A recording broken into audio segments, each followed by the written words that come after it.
La buona politica è al servizio della pace. Diffuso oggi il messaggio del Papa per la giornata mondiale del 1 gennaio. Scrive Francesco, basta accusare i migranti e privare i poveri della speranza.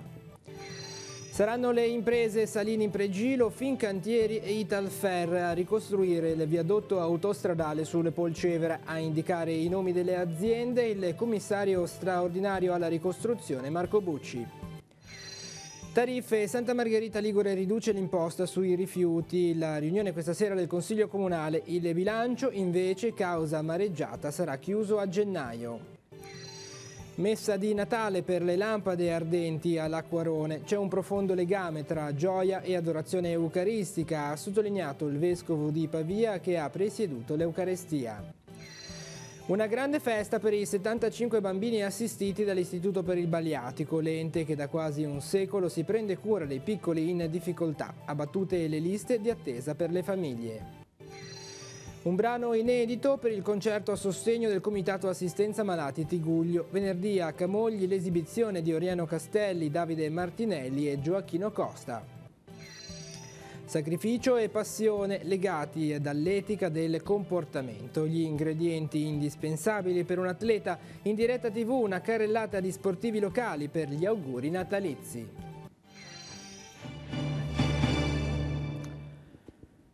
Buonasera ai telespettatori di Tigullio Oggi. La buona politica è al servizio della pace. È il titolo del messaggio scritto dal Papa per la prossima giornata mondiale della pace del 1 gennaio, diffuso oggi. Basta accusare i migranti e privare i poveri di speranza. Questo il Papa che contiene questo appello nel testo del comunicato. Vediamo il servizio.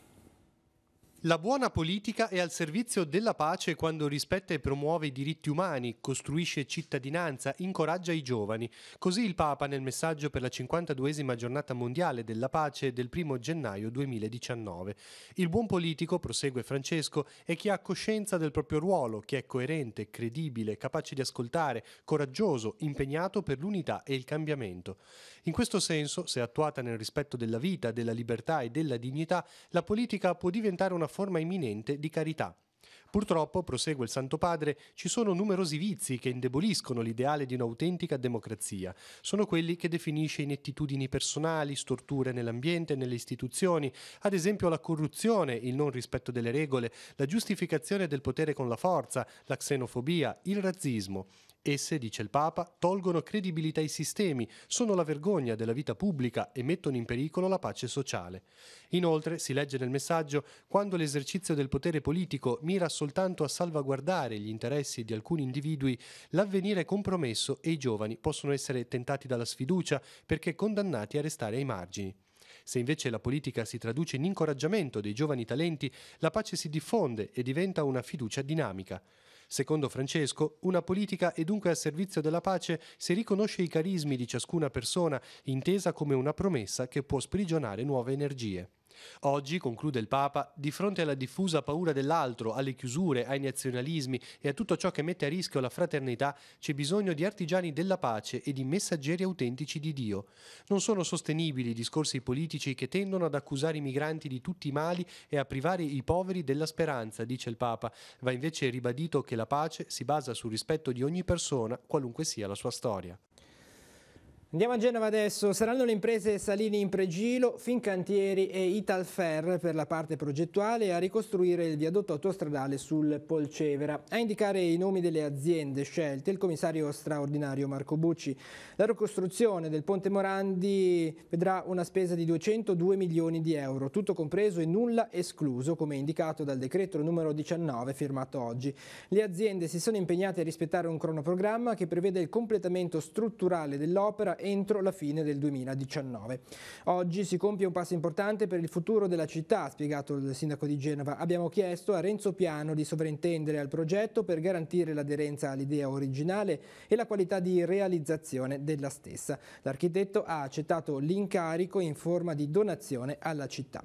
La struttura commissariale ha inoltre ricevuto una lettera dall'azienda Cimolai e dall'architetto Calatrava in cui si esprime la solidarietà e la disponibilità alla collaborazione per lavorare allo sviluppo sviluppo del nuovo viadotto per il bene della città di Genova e dell'Italia. Non ci saranno ricorsi. Considero questa offerta molto positiva e nei prossimi giorni la esamineremo nei dettagli. Queste le parole di Bucci. Dopo il cantiere per la demolizione del ponte Morandi, ora avanti tutta per la ricostruzione. Così Genova riparte e fa un altro passo decisivo e importantissimo verso il futuro. Questo il commento del presidente della regione Giovanni Toti, che ha fatto i complimenti al commissario per la ricostruzione per il gran lavoro fatto fino ad oggi.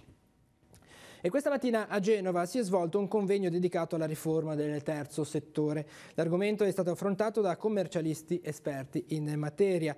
Nell'occasione la vicepresidente della Regione Liguria, Sonia Viale, ha annunciato lo stanziamento di risorse ad hoc per sostenere le pro loco. Sentiamo. Gli adempimenti burocratici mettono a rischio la sopravvivenza delle pro loco. A parlarne la vicepresidente della regione stamani a Genova per il convegno dedicato alla riforma del terzo settore. Le associazioni, 166 in tutta la Liguria, sono un patrimonio, eppure la parte burocratica rischia di diventare prevalente rispetto alle attività sul territorio.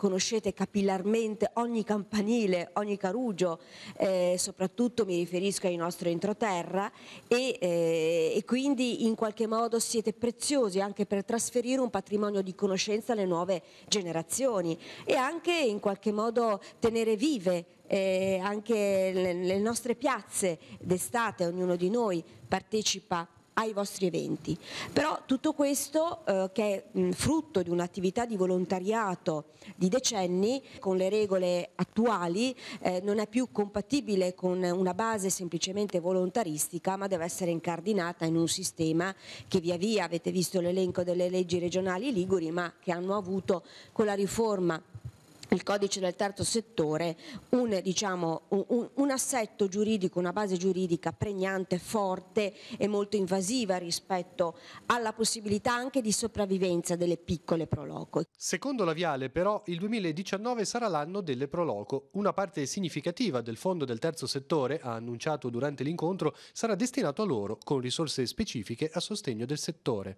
Potremmo individuare un filone invece anche di finanziamento rispetto al budget a sostegno delle attività delle pro loco, però chiaramente un accompagnamento per valorizzare ciò che c'è, per dargli un aiuto di sopravvivenza, potremo insieme percorrerlo.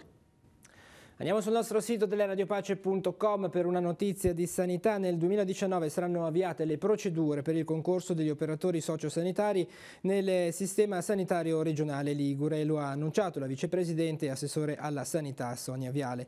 Questa richiesta nasce dall'esigenza di fare chiarezza rispetto a momenti vissuti di confusione rispetto al titolo di OS o di scarsa conoscenza dei titoli corretti che abilitano all'esercizio di questa professione, l'ha spiegato l'assessore. Ritengo quindi sia utile un ausilio il fatto di avere un registro che possa aiutare ad orientarsi rispetto a chi è effettivamente operatore sociosanitario a tutela di questa importante professione e ovviamente dei pazienti. La politica amministrativa, tempo di bilanci e approvazione delle tariffe per i comuni. Questa sera tocca a Santa Margherita Ligure, che non potrà chiudere il bilancio entro la fine del 2018 perché la mareggiata ha imposto diverse modifiche urgenti. All'ordine del giorno del Consiglio Comunale di questa sera c'è però l'approvazione delle tariffe comunali con una consistente riduzione dell'imposta sui rifiuti. Sentiamo. Al lavoro per riscrivere un bilancio che la mareggiata ha imposto di modificare, Santa Margherita Ligure si appresta a varare le imposte e le tariffe comunali. La Giunta porta in consiglio una consistente riduzione della tariffa per i rifiuti solidi urbani. È l'effetto della messa a regime della differenziata per tutta la città, ha spiegato l'assessore al bilancio Valerio Costa. La tariffa era lievitata nel momento in cui è entrato in vigore l'obbligo della copertura totale dei costi e per effetto dell'introduzione del porta a porta in città con conseguente acquisto di attrezzature e forniture. Ora, grazie al raggiungimento dell'86% di differenziata e quindi con la riduzione della parte secca non riciclabile, aggiunge Costa, Santa Margherita beneficia di una diminuzione dei costi di smaltimento che ricade sulle tariffe pagate dai cittadini. La Giunta porta inoltre in consiglio le aliquote IMU e Tasi che restano invariate, con la Tasi sempre a zero, e le modifiche al regolamento per la gestione dei rifiuti e per la valorizzazione delle attività agroalimentari, rispettivamente per l'adeguamento all'introduzione della differenziata in tutta la città e per l'approvazione della legge regionale relativa. All'ordine del giorno anche le precisazioni concordate con gli albergatori relative al regolamento per l'applicazione dell'imposta di soggiorno che sarà in vigore nel 2019 a partire dal 1° marzo e fino al 31 di ottobre. Esaurita dunque la parte relativa alle tariffe per il nuovo anno, resta da definire il bilancio, che sarà portato in Consiglio nel mese di gennaio. La mareggiata, così come è accaduto per i comuni vicini, ha di fatto imposto una rivisitazione di alcuni capitoli chiave. Stanziati nell'emergenza 790.000 euro per coprire le somme urgenze, resta da far quadrare i conti cercando di capire anche quali saranno le entrate possibili, visto che, ad esempio, non si sa quando e come il porto potrà tornare operativo e in che misura. E quindi quali potrebbero essere gli introiti per le casse comunali. A Rapallo sono in fase di ultimazione le travi che andranno a formare la soletta a copertura del torrente San Francesco. Le travi hanno lunghezza di 26,3 metri. I lavori di cantiere riprenderanno non appena verranno rimosse le imbarcazioni alla foce del torrente che si sono arenate dopo la mareggiata del 29 ottobre. Il sindaco Carlo Bagnasco ha ribadito in questo contesto la necessità di ottenere lo snellimento della burocrazia da parte del governo centrale per portare via le barche dal lungomare nel più breve tempo possibile. E dopo una breve tregua, una nuova perturbazione si sta avvicinando alla Liguria. La persistenza di temperature basse nelle zone interne e il carico di umidità apportato dal fronte potrebbero dare origine a precipitazioni nevose. Per questo l'ARPAL ha emanato per domani, mercoledì, l'allerta gialla per neve dalle 18 sulla zona di Valle Sturla ed entroterra savonese fino alla Val Bormida e su la Valle Scrivia, la Val d'Aveto e la Val Trebbia.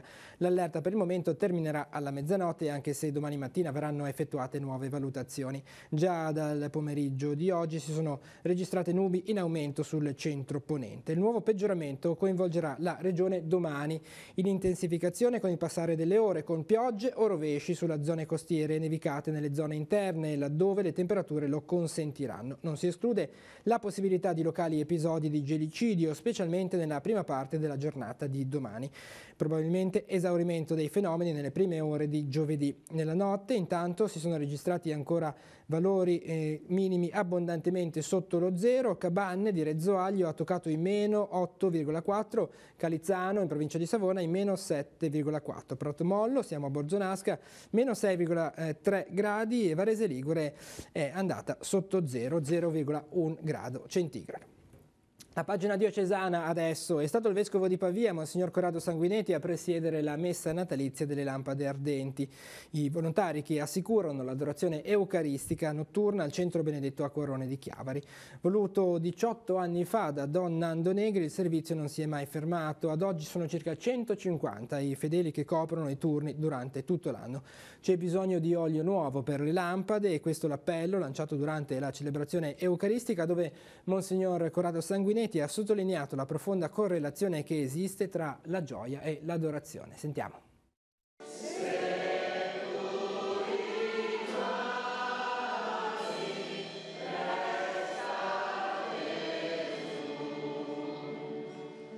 Lei è una lampada ardente, da quanto?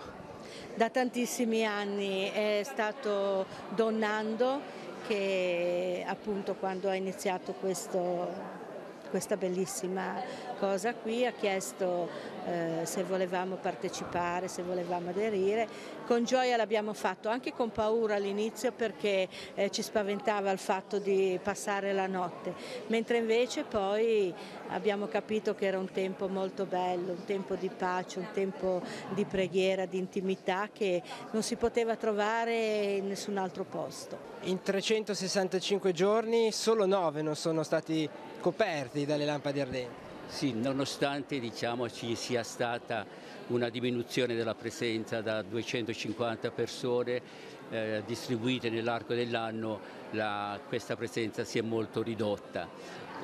Però diciamo che le riserve sono coloro che aiutano a che questo ammanco sia coperto con molta tenerezza e soprattutto la loro presenza è preziosa per noi, perché il Signore la notte non rimanga solo. Questa è un'eredità di Don Nando, lasciata da Don Nando. Non a caso viene celebrata la gioia, la Domenica della Gioia oggi. Queste due ricorrenze sono fortemente legate, l'adorazione e la gioia. È bello il fatto che quest'anno la messa per le lampade ardenti sia coincisa con questa terza domenica di Avvento, che appunto è la Domenica della Gioia per l'avvicinarsi del Natale. La gioia appunto cristiana è legata alla scoperta che non siamo soli nella vita, che c'è una presenza che cammina con noi, ci custodisce, e certamente una delle forme con cui questa presenza ci accompagna è proprio l'Eucaristia, ed è una cosa molto bella che donando abbia voluto che, come dire, l'anima di questa grande opera fosse questa preghiera notturna che si eleva silenziosamente ogni notte da ormai 18 anni, dove tante persone con semplicità stanno con Gesù e si lasciano, come dire, prendere e entrano in colloquio con Lui. In prossimità delle feste di Natale il Vescovo incontrerà tutto lo staff dei collaboratori e i volontari di Teleradio Pace. Il momento di scambio degli auguri sarà domani sera nei locali di Casa Caritas in via Marana a Chiavari. Alle 20 l'accoglienza, quindi la cena preparata dal gruppo Pino Solari Omide Ruina. A seguire un momento di intrattenimento con il saluto finale del Vescovo. Sono invitati tutti i collaboratori dell'emittente. E secondo tradizione l'Istituto per il Baliatico porge gli auguri ai suoi assistiti con un momento di festa ospitata all'Istituto Torriglia di Chiavari. Un momento gioioso che porta la luce del Natale anche agli anziani ospiti della struttura. Quest'anno era presente anche il Vescovo diocesano. Il momento sarà ripercorso nella puntata di questa sera di Si può dare di più, in onda alle 21:10 su Telepace 1 al canale 15, e vediamone un'anticipazione. Io sono venuto prima di tutto per godermi la gioia di questi bambini, di vedere tanti bambini con la loro vivacità, ed è questo un grandissimo dono. E allora ringrazio subito dopo le mamme, queste giovani donne che hanno detto di sì alla vita, che hanno detto di sì ai bambini, che ci donano la loro presenza. Ancora un Natale festeggiato con tanti bambini e soprattutto con i Babbi Natali. Sì, in effetti è molto bello questo, ancora una volta grazie alla disponibilità della Fondazione Torriglia siamo riusciti a organizzarlo qua appunto insieme agli anziani ospiti, quindi ancora una volta quest'unione tra i nonni e i bambini. Grazie all'aiuto anche del Comune, di tante persone generose, riusciamo ad assistere 75 bambini e in questa occasione di festa riusciamo a donargli ad ognuno un dono che è stato preparato dai volontari. Quello che era un progetto importante che si era dato a questo Consiglio di amministrazione era l'abbattimento della lista d'attesa, perché purtroppo quando i bambini arrivavano a chiedere assistenza, le mamme dovevano aspettare 3-4 mesi che ci fossero qualche famiglia che arrivava ad avere i 3 anni di età al bimbo per uscire. E invece ora, grazie alle maggiori risorse, siamo riusciti a eliminare la lista d'attesa. Quindi nell'arco di 1 mese o 2 al massimo il bambino entra in assistenza. Sei contenta di oggi, di questa festa e soprattutto dell'aiuto dell'istituto, no? Sì, assolutamente. Venire all'istituto è come stare in una grande famiglia. Personalmente mi trovo veramente bene, sono persone gentilissime e è proprio uno stare bene ed è notevolmente un grande aiuto, ecco. Un aiuto anche concreto. Sì, esattamente, sia a livello economico che di vestiario, di cibo, riesci proprio a sostenere tutte le spese grazie a loro, ecco. Trasporto pubblico: dei 49 mezzi acquistati da ATP, 10 saranno dotati di pedana per permettere l'accesso facilitato alle persone che hanno difficoltà motorie. I nuovi autobus, lunghi 12 metri, sono dotati di un sistema di controllo elettronico per il funzionamento della pedana e di telecamera con display a disposizione dell'autista per monitorare la marcia in sicurezza della persona disabile. Secondo quanto riferito dalla stessa ATP, entro la fine dell'anno arriveranno altri 12 mezzi da 10 metri e mezzo con pedana disabili a controllo manuale. I nuovi mezzi saranno utilizzati tutti nelle linee extraurbane. Nel nostro territorio 2 viaggeranno in Fontana Buona. E si avvia alla fase conclusiva il progetto di riqualificazione degli impianti di illuminazione pubblica del comune di Sestri Levante, avviato lo scorso agosto con la supervisione dell'ufficio tecnico comunale. L'affidamento ha previsto la gestione degli impianti per 9 anni, ma anche la sostituzione di 3.700 corpi illuminanti, un intervento ad oggi completato per quasi il 90%. L'investimento complessivo ammonta a 1.400.000 euro ed è stato realizzato dalla ditta Citelum SPA senza incremento di costi per il bilancio comunale. La cronaca, il compartimento della Polizia Postale e delle Comunicazioni di Genova ha arrestato in provincia di Genova un 45enne italiano trovato in possesso di un ingente quantitativo di materiale pedopornografico. Nel corso della perquisizione sono stati trovati più di 100.000 file meticolosamente catalogati. Grazie alla cooperazione internazionale di polizia coordinata dal Servizio della Polizia Postale e delle Comunicazioni di Roma, degli investigatori della Postale di Genova in contatto con detective americani hanno sviluppato l'articolata indagine che ha consentito di individuare il malvivente. Sono ancora in corso accertamenti sul materiale illecito sequestrato. E un arresto per spaccio di droga a Rapallo. Questa notte gli uomini nel commissariato rapallese, dopo alcune segnalazioni dei residenti su movimenti sospetti di persone nelle vicinanze delle poste, hanno effettuato un servizio di appostamento. Dopo poco hanno notato un italiano di 22 anni confabulare con una coppia di giovani. Gli agenti hanno così deciso di rimanere nascosti per guardare cosa stesse succedendo. Infatti hanno potuto vedere la coppia prima prelevare alcune banconote e poi tornare dal 22enne che li attendeva davanti ad un hotel. A quel punto i poliziotti sono intervenuti trovando il pusher in possesso di 2 involucri contenenti 12 grammi di eroina e una chiave di una stanza dell'hotel. La successiva perquisizione ha consentito ai poliziotti di rinvenire all'interno della camera affittata ulteriori 90 grammi di eroina, un bilancino di precisione, un telefonino e 600 euro di banconote di piccolo taglio. Durante la permanenza del giovane all'interno degli uffici del commissariato il telefono ha squillato varie volte, in particolare uno dei suoi contatti gli ha poi inviato un messaggio inequivocabile: ti scuso solo che non rispondi, se domani ti leggo sul giornale come arrestato, cosa che effettivamente è successa. E ancora cronaca, una donna sui 40 anni è stata investita da uno scooter mentre attraversava sulle strisce, è successo questa mattina alle 9 a Moneglia. La donna è stata portata in codice giallo al pronto soccorso di Lavagna. Un secondo intervento è stato effettuato dal 118 alle 9:30 a Lavagna per un uomo di 45 anni caduto da una scala mentre si trovava al lavoro. A causa del volo di circa 5 metri l'uomo si è procurato una frattura alla caviglia, lamentava dolori alla schiena, è portato prima alla piazzola della Croce Rossa di San Salvatore di Cogorno e poi negli soccorso al San Martino di Genova. Voltiamo pagina, ci sono ancora posti disponibili per chi desiderasse partecipare al concerto di Natale organizzato da un gruppo di musicisti locali a sostegno del Comitato Assistenza Malati Tiguglio.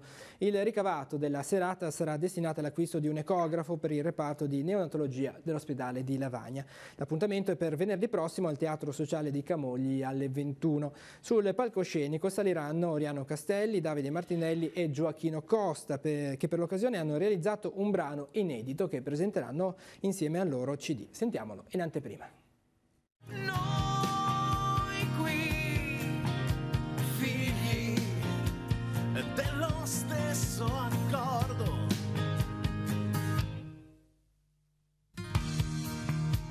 Che cosa racconta questo brano? Il brano racconta un po' il nostro stare insieme e la nostra diversità che mischiata può essere un valore aggiunto appunto per dar voce all'associazione e al comitato. Cosa avete preparato per coinvolgere il pubblico presente?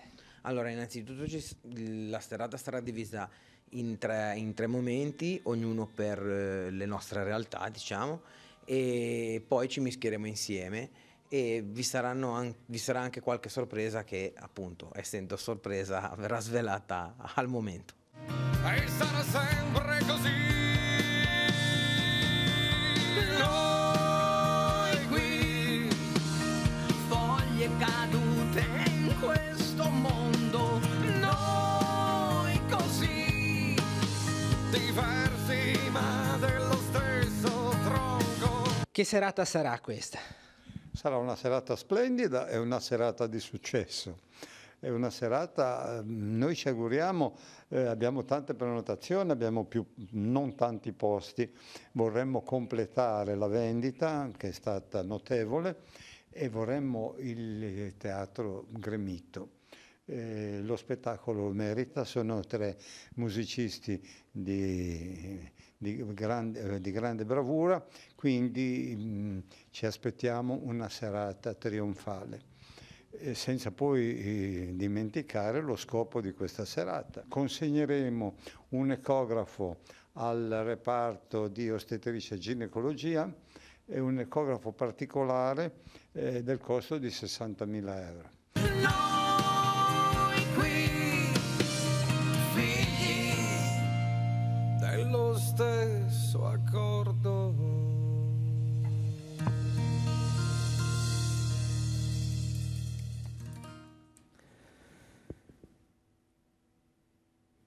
E continua a Palazzo Rocca Chiavari la mostra su Vittorio Ugolini, una cinquantina le opere esposte che ripercorrono la produzione dell'artista dagli anni 30 fino ai primi anni 2000. Domani alle 18 in programma la presentazione di un volume che raccoglie il suo percorso artistico. Sentiamo. Una selezione di quasi 50 opere che tracciano uno spaccato sulla produzione dell'artista partendo dai lavori di fine anni 30 fino ad arrivare alle ultime opere dei primi anni 2000. Continua al primo piano di Palazzo Rocca a Chiavari la mostra su Vittorio Ugolini. Protagonista nell'area informale del secondo dopoguerra grazie alla sua rara sensibilità, è stato pittore e un uomo molto stimato e apprezzato da artisti e collezionisti. Ha insegnato discipline pittoriche all'Istituto Statale d'Arte di Chiavari fino al 1979 e sono tantissimi gli ex allievi che lo ricordano ancora con affetto. Una mostra importante che porta a Palazzo Rocca una serie di opere che normalmente sono impossibili da vedere, da conoscere, opere che ci dimostrano quali fossero le caratteristiche di un artista sotto tutti i suoi aspetti, quindi il suo rapporto con la materia, non solo attraverso il colore ma la materia stessa. La mostra, che cade nel centenario della nascita dell'artista e sarà visitabile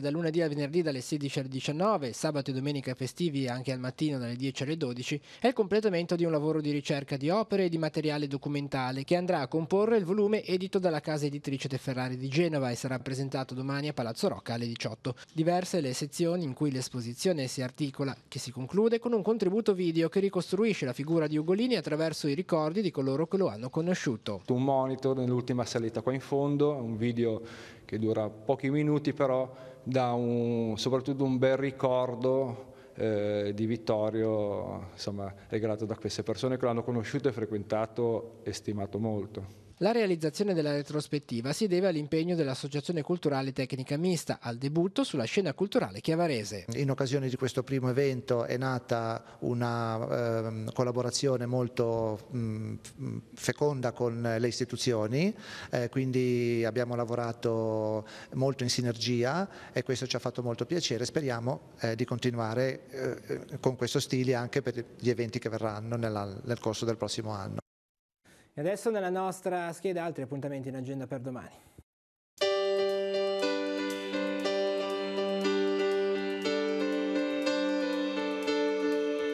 Appuntamenti in agenda per mercoledì 19 dicembre. Incontro di orientamento all'Istituto Agrario Marsano di San Colombano Certenoli.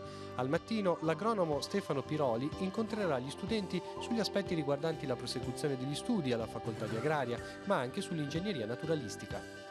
Raccolta di giocattoli nuovi a norma di legge per i bimbi ricoverati in pediatria all'ospedale di Lavagna.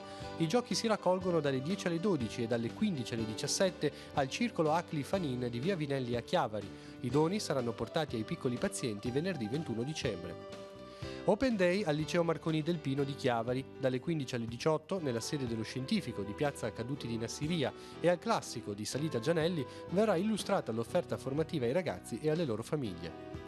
Nuova lezione per i corsi di cultura di Chiavari. Alle 16 nella sala livellare di Via del Pino, Daniele Lazzarin parlerà dell'opera narrativa di Philip Roth e gli adattamenti cinematografici Pastorale Americana e Lezioni d'amore. Infine alle 16, nei locali di Villa Quairolo, appuntamento con i corsi dell'Accademia Culturale di Rapallo. Don Luca Sardella tratterà il tema Il sacro e le categorie del mistero nella spiritualità cattolica. Il mondo dello sport ha formulato gli auguri di buone feste ieri sera in diretta TV su Teleradio Pace. Una rappresentativa delle numerose società presenti sul territorio hanno partecipato alla trasmissione ospitata in Casa Marchesani a Chiavari. È stata l'occasione per tratteggiare un bilancio dei campionati a circa metà percorso, ma anche per sottolineare i valori che quotidianamente animano numerosi atleti. Vediamo.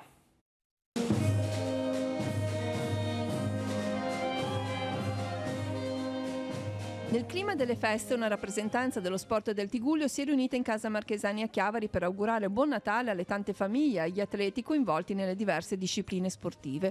Uno spaccato della realtà locale che ha toccato ambiti anche al di fuori di quello strettamente agonistico. Si è parlato di sport giocato ma anche di solidarietà grazie alla presenza dell'Avis gemellata con la Chiavari Scherma. Un excursus tra storia e futuro con società come la Lavagnese che si appresta a festeggiare 100 anni di attività, 20 dei quali sotto la presidenza di Stefano Stefano Compagnoni. I giocatori con più presenze nella stessa squadra e anche società giovani ma già affermate sul territorio ed in continua crescita. Lo sport che diventa strumento di rinascita per chi si trova ad affrontare un handicap motorio e il Tigullio che si fa culla di società come la BIC Genova che disputa i suoi incontri al Centro Benedetta Acquaroni di Chiavari. La squadra musicale invece è stata quella della Società Filarmonica di Sestri Levante. Su tutti un unico grande filo conduttore, la passione e il sacrificio, quello che anima ogni atleta. Queste sono le due cose che sicuramente ci vogliono per raggiungere gli obiettivi, ma l'importante è stare all'interno del gruppo, perché questa è una cosa importante sotto l'aspetto sportivo ma sotto l'aspetto umano. Se non hai la passione non hai neanche la voglia di fare il sacrificio, e quindi sono due parole che vanno insieme, e unite a queste c'è la parola etica, cioè la disciplina del comportamento in quel caso lì, no? Quindi sacrificio, passione e disciplina. Disciplina perché se non ti dai delle regole è difficile che riesci a incanalare la passione, perché non basta il talento. E penso che abbiamo tanti giocatori che che a volte puoi avere un grande talento, ma se non hai l'etica, la disciplina, il sacrificio, il saper stare anche alle regole, non solo sportive, ma anche del convivere, è difficile che questo talento poi maturi. Quindi penso che per diventare dei grandi campioni bisogna essere anche degli grandi uomini, non solamente dei grandi sportivi, perché poi le due cose sono insieme, grandi uomini e grandi sportivi. E con lo sport si conclude questa edizione di Tigullio oggi. L'informazione torna domani mattina alle 7:30 con il buongiorno di Teleradio Pace, insieme a Marco Revello alle 12:45 con la prima edizione delle TG13. Tutte le notizie le trovate sul nostro sito teleradiopace.com. Grazie per essere stati con noi, buon proseguimento di serata.